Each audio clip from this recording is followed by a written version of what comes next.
Em primeiro lugar, boa tarde a todos. É uma honra enorme estar aqui no Itamaraty, ao lado de tão grandes figuras. Acabei com o encerramento, né? Fiquei com o encerramento deste debate. Foi uma coisa meio assustadora, também um baita de um susto quando eu descobri isso. E é sempre uma honra rever alguns amigos, conhecer alguns novos. Queria agradecer aqui ao ministro Roberto pela oportunidade de falar de um tema tão grande a vocês. Infelizmente, eu não pude chegar mais cedo. Eu estava, inclusive, em Londrina com alguns dos colegas aqui. Tive alguma complicação no aeroporto, passei 5 horas no aeroporto, não pude nem ver algumas palestras, nem almoçar com vocês para conversarmos melhor. Uma coxinha do aeroporto, não se preocupem, estava muito passável.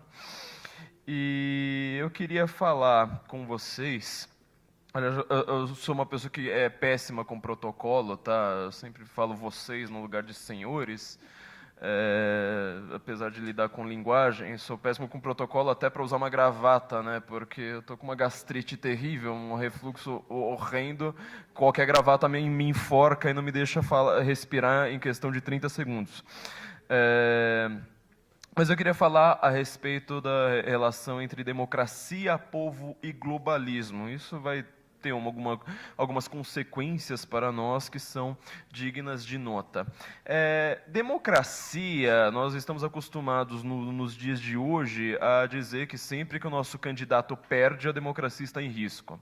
É uma tendência dos dois lados, os dois lados se acusam de donos da democracia, dizem que o outro lado não é democrático o suficiente, que sempre a democracia está em crise, está em risco, assim por diante.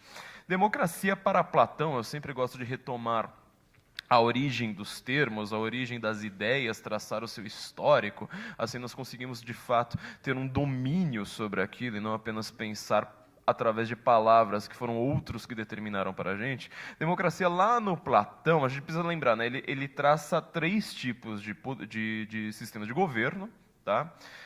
E ele fala que existe o bom e o corrompido. Quer dizer, quando um governa, nós temos uma monarquia. Quando um governa, mas ele é um sistema corrompido, nós temos uma tirania. Quando poucos governam, nós temos uma aristocracia. Quando poucos governam, mas aquele sistema é corrompido, nós temos uma oligarquia. E quando muitos governam, o que nós temos? Nós temos uma politeia. Quando ela é corrompida, ela se torna uma democracia. Isso é algo chocante para os nossos ouvidos, mas nós precisamos lembrar que por praticamente 23 séculos, de Platão até o Iluminismo, democracia foi considerada uma coisa negativa e não positiva.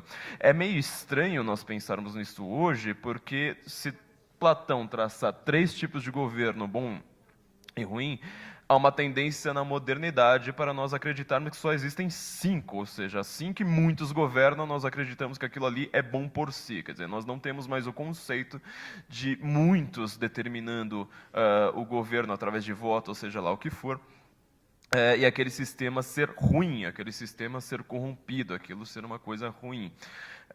Foi o Iluminismo que tentou resgatar um pouco resgatar, aliás, com força total, o valor positivo de uma democracia, de uma ideia de democracia, pensando ali na democracia de Péricles de Atenas, o período, vamos dizer, mais cíclico daquela cidade, mas eu não creio que seja possível nós abandonarmos simplesmente a ideia de que há 2 tipos de governo em que muitos determinam o que vai acontecer. Para nós entendermos de fato o que está acontecendo com o globalismo hoje, eu acho isso muito importante.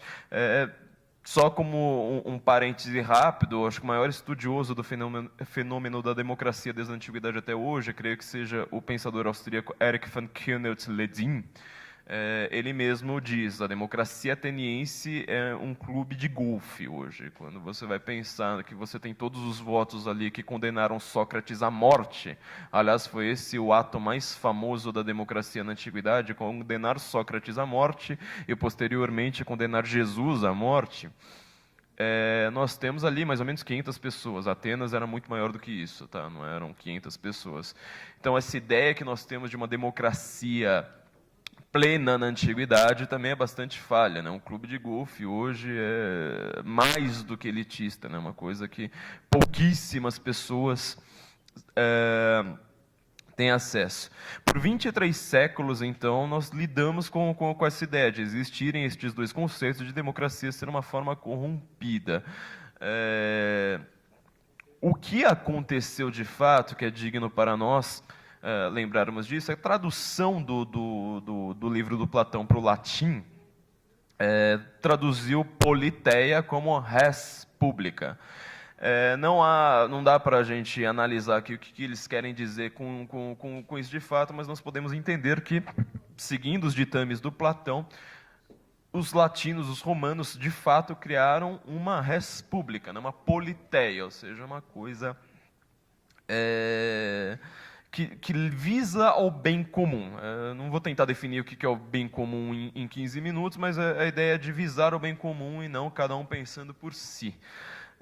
Os americanos, quando criaram isso que nós chamamos hoje de democracia americana, sobretudo a partir do livro de Tocqueville, na verdade, se você for ver o que os Founder Fathers escreveram, eles estão o tempo todo falando, nós criamos uma república. Inclusive, você pode ver que Thomas Jefferson ele usa em toda a sua obra a palavra democracia uma única vez, palavra democratic, na verdade, respondendo a uma carta. Alguns dos Founder Fathers, inclusive, estavam preocupadíssimos com essa questão de falar nós precisamos criar uma república que não pode desembocar a virar uma democracia. O que essa palavra, o termo original nos revela? Você pensa em monarquia, você pensa em anarquia, tem um termo aí que é comum, que nós não conhecemos bem, né? Arché, em grego. Fui mandado a falar em latim hoje, só que como eu sou mais old school, eu preferi o grego. Arché está na origem, por exemplo, tanto de monarquia quanto de anarquia, mas também em palavras como arqueologia, arquivo. Este arqué remonta à antiguidade, quer dizer, aquilo que é antigo, o que a arqueologia estuda. A um só tempo, também indica força, poder, né? Tanto que está em uma palavra como monarquia. As monarquias europeias, como foram constituídas antes do Estado moderno, elas têm, então, um princípio tanto no sentido de ser mais antigo, quanto de ter uma ordem ali, ter um substrato de força, ter um substrato de representação. Então, eu já acho meio esquisito que nós chamemos as monarquias de regimes simplesmente autocráticos, quer dizer, elas na verdade não representam o povo como nós pensamos, num sistema de urna direta, de voto, mas elas representam uma ordem, representam a origem daquele país, aquelas famílias que constituíram aqueles países. Por outro lado, algo como a democracia tem simplesmente um kratos ali. Kratos, aquilo que os romanos traduziram por potestas, é simplesmente o poder físico do Estado. Quer dizer, a democracia ela não precisa ter um princípio ordenador, simplesmente a maioria decide, o princípio é que a maioria decide.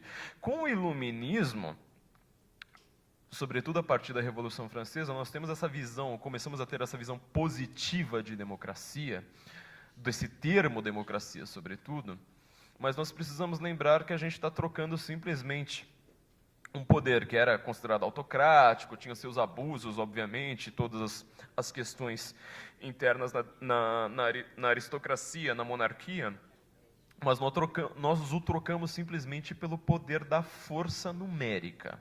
Tá?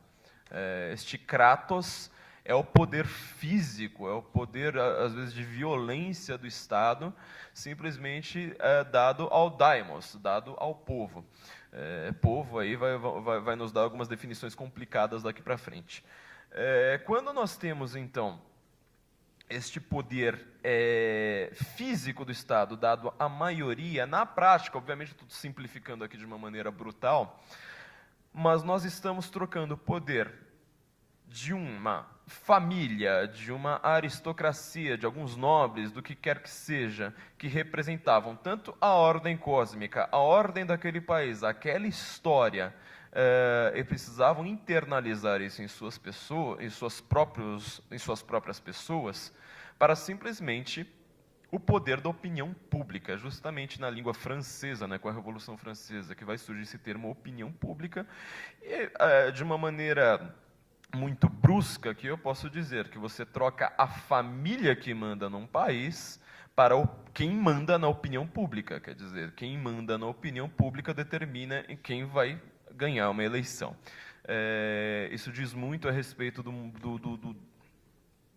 do nosso estado mundial, porque, no final das contas, na era das massas, quem determina a mídia acaba determinando qual será a opinião pública, assim determinando quem ganhará eleições. De toda forma, nós voltamos a ter, de novo, analisando a estrutura do poder de fato na modernidade, poucas pessoas definindo quem vai ser eleito. Apesar de o sistema ser democrático, de toda essa visão positiva de uma democracia, no final das contas, apesar de toda essa estrutura institucionalizada de divisão de poderes, etc., quem acaba determinando muitas coisas importantes de uma democracia são muitas poucas pessoas. Tá? Um clube bem fechado, você pensar no judiciário brasileiro, você vai acabar entendendo. No final das contas, quem determina boa parte do que serão as leis no país cabe numa sala. Tá? Então, nós chegamos a um ponto em que o povo ele é governado, quer dizer, ele é direcionado antes mesmo de ter uma eleição. Eu quero saber para que lado esse povo vai votar. E o globalismo, quando ele aparece, o globalismo já foi aqui muito bem explicado, muito bem definido, olha que pelas poucas palestras que eu vi, todas brilhantes, nós podemos pensar no aspecto de governança do globalismo. Quer dizer, o globalismo ele não é um governo, ele é uma governança. O que significa isso? Justamente, nós temos aqui duas frentes para estudarmos, que é, em primeiro lugar, determinar quem é que vai mandar na opinião pública. É curioso que você vai analisar todas essas instituições que o Alexandre mostrou muito bem, todas elas estão extremamente preocupadas em determinar o que o povo vai pensar. Quais são os valores novos do povo? O que o povo... No final das contas, em quem o povo vai votar. Basta você pensar que a mídia, lidando com a cultura de massas hoje, antes de qualquer eleição, antes de qualquer programa de jornalismo, antes de qualquer discussão, vamos dizer, mais teórica do que esteja acontecendo, antes do noticiário, ela vai criar um caldo cultural que vai determinar mais ou menos para que lado as pessoas pensem. Pensam no Brasil numa novela, nos Estados Unidos séries de TV, já foram peças de teatro em outras épocas, o cinema é extremamente determinante para isso. Eu cresci com a imagem de que Hollywood queria ser imperialista, eles queriam impor os valores americanos a todo o resto do mundo. Foi depois de muitos anos de pesquisa que eu percebi uma coisa hoje bastante idiota. Eu tinha essa visão justamente vindo de Hollywood. Hollywood é que fala, olha, Hollywood está tentando impor os valores americanos. Quer dizer, nada é mais anti-americano nos Estados Unidos do que Hollywood. Quer dizer, eles fazem uma visão negativa do próprio país, vendem para o resto do mundo, aquela coisa de que eles são imperialistas. A América parece que é o único império que não tem nada além da sua própria fronteira. Né? É um imperialismo que fica fechado ali dentro de si. Aliás, está tentando fechar a própria fronteira ao invés de se expandir.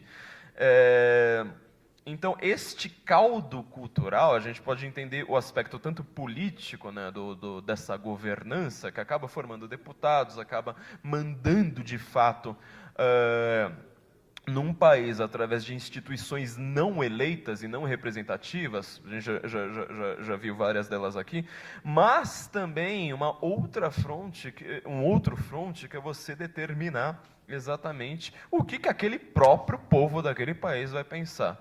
Se você for analisar os valores do Ocidente, esse é um fenômeno realmente internacionalizadíssimo.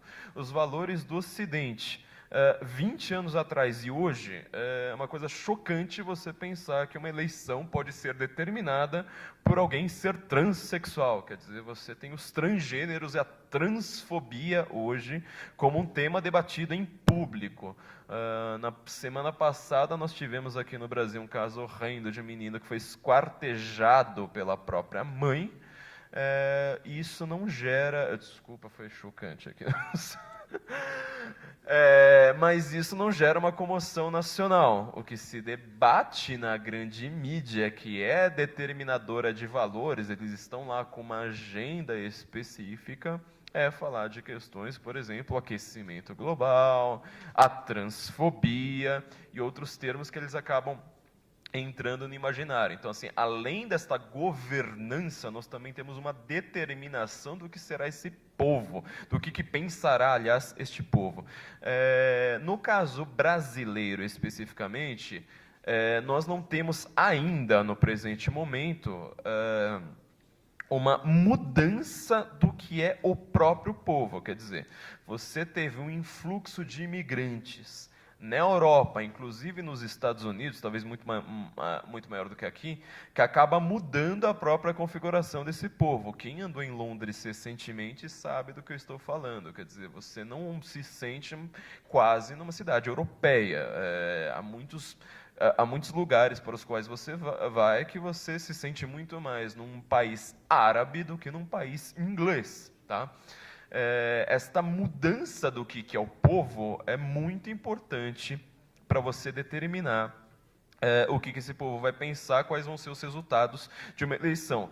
É curioso você notar que todas as instituições globalistas, elas sempre dizem que estão a favor da democracia. Tá? O Richard Haas, que é presidente do Council of Foreign Relations, eu achei maravilhoso um tweet dele recente dizendo que o Brexit, tá, ele precisa de um novo referendo, porque o primeiro referendo o povo não estava aware, né, consciente de todas as questões em jogo. Quer dizer, você é um defensor da democracia toda vez que o povo vota conforme você queira. Assim que o povo vota de uma maneira diferente, você imediatamente solta termos como fake news, que nunca foram usados antes da eleição do Trump, tá? Nunca foram usados. Você vai lá, precisa de uma explicação corrente para falar como assim nós estávamos tentando controlar o povo, determinamos a mídia inteira que o cara é o novo Hitler e de repente o povo vota nesse cara. Então foram fake news. O Brexit a mesma coisa, quer dizer, foram informações ali esquisitas, então nós precisamos de um novo referendo por conta disso. Então você tem tanto uma substituição do que é o povo, quanto uma substituição do que o próprio povo pensa. Tá? Os globalistas, eles adoram este termo democracia, eles adoram usar o termo sobretudo como um verbo, né? Democratizar, vamos democratizar o acesso à universidade pública, democratizar isso e aquilo. Sempre note que um substrato de fundo em toda a agenda dos globalistas inclui justamente esse controle do que é o povo, inclusive controle populacional. Desde o princípio, a gente falou aqui da Sociedade Fabiana, eles foram os grandes promotores do aborto no mundo, quer dizer, eles que conseguiram fazer o aborto deixar de ser um palavrão. Quer dizer, hoje você diz globalismo, eu vi até nos comentários a respeito deste seminário que nós estávamos organizando aqui, é uma teoria da conspiração, é uma maluquice, do que vocês estão falando. Chega-se ao cúmulo de como pelo menos duas famílias que promovem o globalismo no mundo, né, que eles determinam o globalismo no mundo, são famílias de judeus. Eles dizem que globalismo é um código antissemita. O que me leva a lembrar essa turma que justamente o país que está mais sofrendo com este globalismo, ou seja, uma substituição tanto da sua população quanto do que a população nativa pensa, é justamente Israel. O principal alvo dos globalistas é Israel. Eles são terrivelmente anti-sionistas, assim por diante. Quer dizer, nós que defendemos justamente aquele povo israelense somos chamados de antissemitas, justamente porque algumas famílias que detestam Israel acabam promovendo o globalismo. Então, essa questão do que é um povo, o Brexit mostrou isso muito bem. Quer dizer, a Europa hoje está vivendo uma crise de identidade. O Brexit, antes de economia, eu lembro de quantas análises idiotas eu li a respeito do Brexit, que estavam se focando apenas em economia. Quantas dessas análises erraram terrivelmente, justamente porque o Brexit era uma questão de falar o que é a Inglaterra.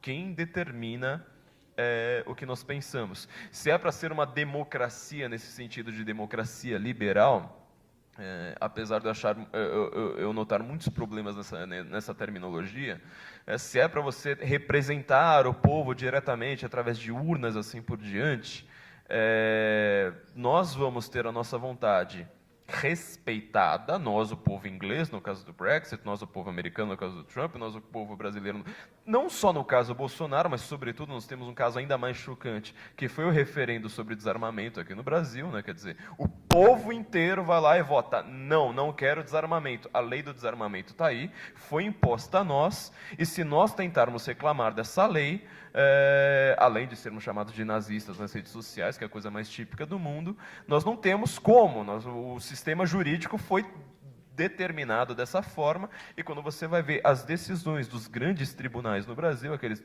tribunais mais famosos, eles se referendam boa parte do que dizem, não através da Constituição, tá? Mas justamente através de causas globalistas. O desarmamento é um exemplo, o caso mais recente, né, de equiparar homofobia, que não é uma coisa perfeitamente determinada, a racismo, ou seja, você cria o terceiro crime imprescritível no Brasil, quer dizer, você torturar alguém no Brasil, você chamar, fazer um apelidinho para uma pessoa por ela ser homossexual, são os dois crimes imprescritíveis. Agora vão tentar criar um novo, de uma maneira não eleita, sem representatividade do povo, tá? Você não liga mais para o povo, você só quer determinar aquilo que o povo pode pensar. Você faz isso tudo de uma maneira não eleita, não representativa. Justamente eles que sempre falam, nós somos a democracia, olha, a democracia está aqui com a gente, qualquer tentativa de criticar essa instituição, ou o que essa instituição está fazendo, ou qualquer membro dessa instituição, é um ataque à própria democracia, la démocratie c'est moi, né? Justamente isso que eles fazem não tem representatividade popular nenhuma, tá? Então, quer dizer, um assassinato no Brasil, ele vai se tornar um crime prescritível, e uma piadinha no Twitter, não. Este é o tipo de mentalidade, esse é o tipo de consequência que este globalismo está nos dando. Então, o que eu quero dizer com tudo isso é que o globalismo, além de uma governança global, é também uma cultura. Quer dizer, quem determina, se a gente fosse pensar que o globalismo é simplesmente o Council of Foreign Relations, tá, seriam simplesmente os diplomatas do mundo que seriam globalistas. Mas você vê tudo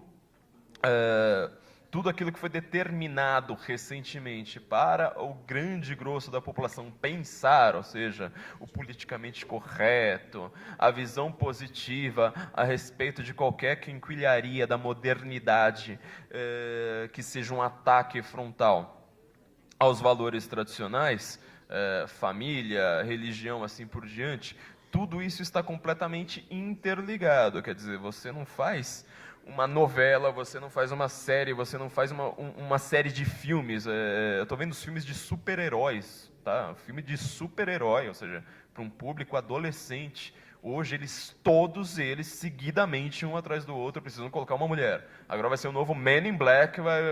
Eles estavam pensando em chamar Men and Women in Black. Quer dizer, você não pode mais fazer absolutamente nada da normalidade da vida sem você precisar fazer aquilo que no Brasil a gente chama de uma lacrada, né? Quer dizer, você precisa mostrar que você está dando o braço para o politicamente correto, e como a gente sabe, isso não é feito através de leis. Quer dizer, o legislativo no Brasil, mesmo quando ele é globalista, ele não tem a mínima consequência, a mínima consciência disso. Ele simplesmente segue estes valores que estão sendo impostos de cima para baixo por pouquíssimas pessoas, por uma oligarquia terrível, não eleita, sem a menor representatividade popular, mas que ela tenta determinar os valores do povo pelo povo. Quer dizer, essa ideia de que você tem agora uma democracia, a gente precisa sempre pensar, democracia na sua boca significa uma coisa, na boca do seu interlocutor provavelmente significa uma coisa, às vezes, oposta. Então, eu tomaria muito cuidado com este termo. Eu não estou falando com um conceito, tá? Eu gosto de liberdades civis, eu gosto de liberdade de imprensa, eu gosto de liberdades individuais, apesar de saber que, historicamente, nenhuma delas foi nos dada através da democracia. Mas isso que o Woodrow Wilson fez no final da Primeira Guerra, quer dizer, acabar com todas as famílias que cuidavam da Europa como monarquias, inclusive eram monarcas esclarecidos, né, monarcas que trocavam cartas com Voltaire, assim por diante, e colocar simplesmente uma democracia ali. Logo em seguida você tem a instituição da Liga das Nações, que vai virar a ONU, assim por diante. Isso causa, de novo, você acaba com arqué, você acaba com a monarquia, você acaba com um princípio ordenador daquela sociedade, de entender valores como pátria, como nação, como honra. Olha como honra hoje é uma palavra não só outdated, é uma palavra assim, parece preconceituosa. Até estou falando, nossa, estou voltando à Idade das Trevas, pensando que as pessoas devem ter honra em seus contratos, né? Você deixa de ter confiança nas pessoas e você cria um edifício jurídico e burocrático gigantesco, cada vez maior, para controlar, às vezes, os aspectos mais íntimos das relações humanas, inclusive internamente dentro das famílias. Então, esta democratização, tá, forçada, ela, no fim das contas, ela só serviu para dizer, olha, nós queremos que vocês agora pensem tal coisa, e vocês vão ser uma maravilhosa democracia se vocês votarem exatamente nos candidatos que nós queremos que vocês votem. É impossível você pensar que existam forças econômicas tão gigantescas, né, que estão dominando a América há mais de 2 séculos, desde a época ali dos grandes empreendimentos americanos, e forças políticas tão gigantescas também, sem que elas determinem aquilo que o povo pensa de uma maneira cada vez mais sigilosa, cada vez mais escondida. Então, assim, nós precisamos realmente pensar no que é o povo. O Brasil, ele ainda não tem influxo de imigrantes, ele não tem nada disso, mas nós temos esse segundo ponto que eu estou dizendo, quer dizer, nós temos poucas pessoas querendo determinar, pelo menos, o que a maioria do povo pensa. A gente viu que, pelo menos por quase 20 anos, isso parecia ser quase impossível de ser revisto. Ainda assim, há muitas questões que nós não conseguimos responder. O caso do aborto é um caso claro, né? Aborto deveria ser um palavrão. Assassinato de bebês deveria ser um palavrão. A gente viu que no Brasil você chegou ao ponto de você esquartejar um bebê, a própria mãe esquartejar o bebê, e isso não chocar mais a sociedade. Então, esta adequação entre sentimento e realidade, isso foi tomada pelo globalismo, porque ele prefere a burocracia, ele tira a confiança e troca pela regulamentação, e, sobretudo, uma regulamentação que não é feita, tá, de uma maneira eleita. Então, eu queria deixar este ponto aqui para vocês, agradecer novamente, é uma honra, de novo, estou sendo obscurantista aqui, desculpa, é uma honra enorme estar aqui, ao lado de tão gabaritados palestrantes. Fico muito honrado de estar aqui falando no Itamaraty para os senhores, acho que agora acertei o protocolo. E espero que isso seja um tema realmente debatido na sociedade, porque a partir do momento que globalismo vira uma teoria da conspiração, uma maluquice, chegam a dizer que é antissemita, né? Isso para mim foi a piada mais engraçada de todas, né? Tipo, os maiores defensores dos judeus que não são judeus são justamente chamados de antissemitas e assim por diante. Nós conseguirmos dizer isso no Itamaraty coloca o Brasil pela primeira vez em sua história em contato com as grandes ideias do mundo, tá? É isso que aconteceu nos últimos tempos, nos últimos meses. Os olhos de toda a imprensa mundial se voltaram ao Brasil. Foi no mesmo dia em que a Theresa May estava definindo o que seria o Brexit. Eu vi uma notinha no canto das revistas e todo o resto era sobre essa mudança do Brasil. Quer dizer, agora a gente está num eixo junto com isso que é chamado terrivelmente de onda populista na Europa, né? A nós questionarmos essas governanças que não representam o povo e querem mandar no povo. Muito obrigado, gente.